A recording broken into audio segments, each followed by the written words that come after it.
Now that SAMP is finished installing or downloading, I'm going to install that now onto my computer. So I'm just going to double click on this one and I'm going to simply follow the instructions. So let's just wait for it to install. So for this one, I'll just click open and then I'll type in my password. There you go.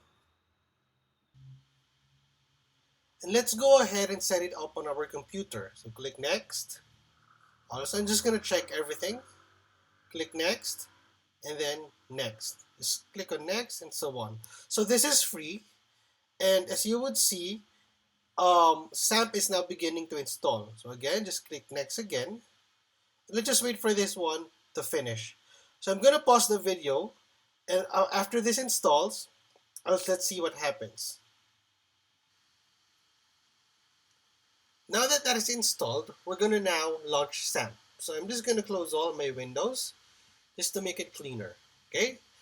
And while I launch this one, it's a good thing now to turn your Wi-Fi or your internet off. All right? So I'm just going to turn this off and I'll see you in the next video.